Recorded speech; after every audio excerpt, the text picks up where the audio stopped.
asset and to all of our countries.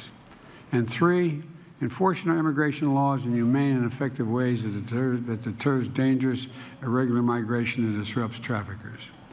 I've asked the United States Congress for supplemental funds to carry out this three-part strategy in our country, and I urge them to act quickly.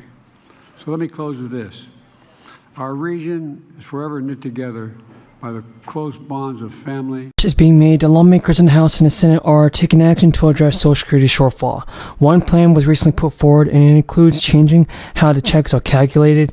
This could lead to big checks for some seniors and retirees.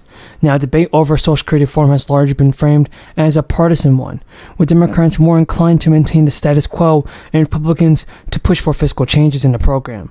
But like many things in D.C., the take is not entirely accurate. Over the past months, lawmakers in the state who normally side with Democrats have indicated a willingness to take a look at areas where Social Security can be adjusted, just to put it more on financial footing. And one of the lawmakers is Senator Angus King, an independent from Maine, who caucuses with Democrats, and he is actually supporting Bill Cassidy on a bipartisan take on this. Even Joe Manchin, a West Virginia Democrat, has suggested that he is also open to Social Security changes as long as they don't involve cuts to their program. Manchin told Fox, "I'm not going to discuss Social Security and Medicare for those people that are receiving and have been depending on it. But Social Security has come under increased scrutiny due to worries over how the program will be funded in the future. And according to Go Banking Rates, Social Security's Old Age and Survivors Insurance Trust Fund is just expected to run out of money as early as 2032. And when that happens, the program will be solely reliant on payroll taxes for funding, which might only cover about 75% of benefits." Lawmakers have put forth various proposals to address the problem. These typically involve some combo of raising the full retirement age, cutting benefits, or increasing payroll taxes. Senator King and Kennedy put forth two more ideas. One is to create a sovereign wealth fund that would be funded with $500 billion in borrowed money. If the fund fails to generate an 8% return, it will be cut. No more Social Security money for you.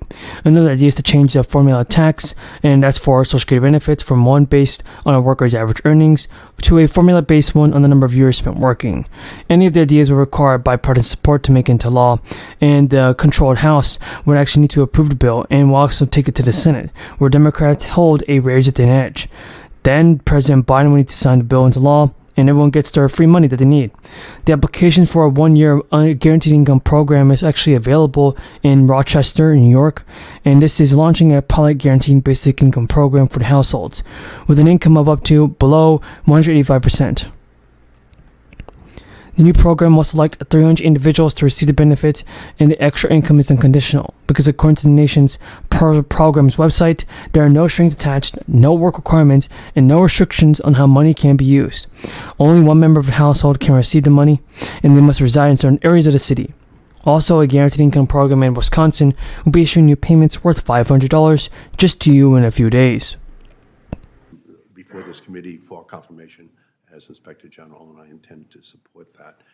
Let me turn to Ms. Gomez. In 2015, the Federal Communications Commission approved the Open Internet Order, which put in place net neutrality protections and properly treated broadband as a telecommunications service under Title II of the Communications Act.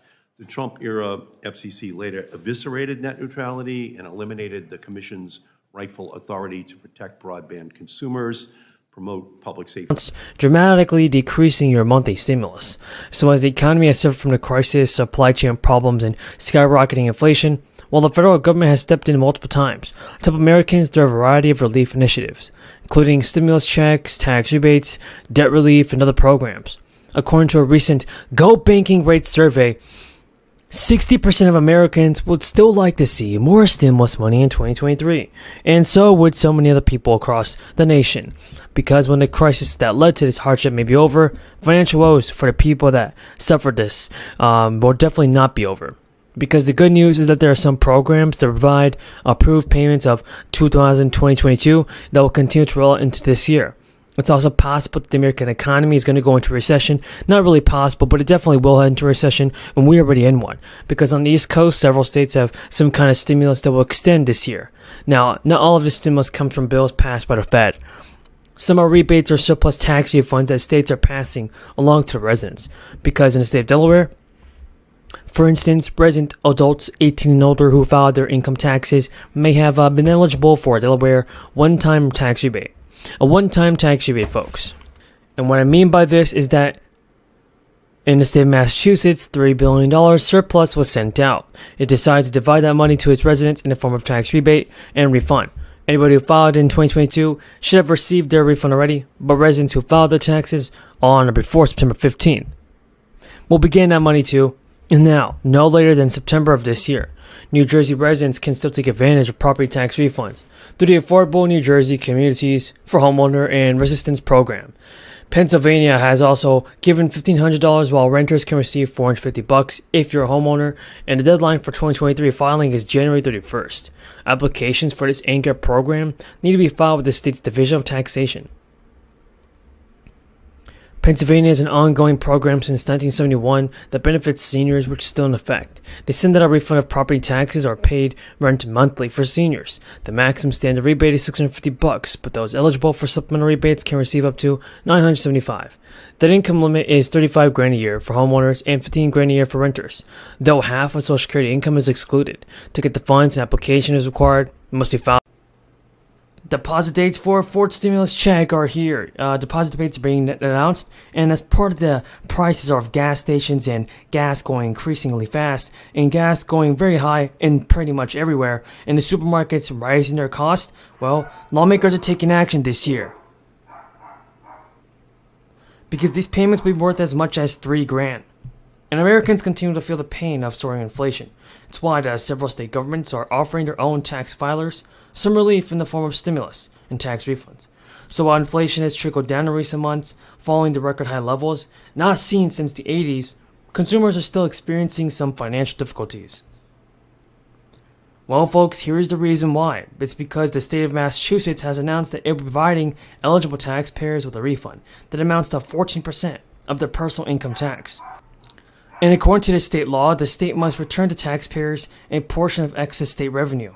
If tax revenue collections exceed the annual tax, well, the revenue cap is going to be pretty much at insurmountable levels. But here's what we need to know about the fourth stimulus check. The state began sending out the refunds in November. Eligible taxpayers that are receiving the refund through direct deposit or check sent in the mail, and those who have not yet filed their 21 tax returns have until September 15 to do so. There will be many more Americans getting a major check worth more than $3,000.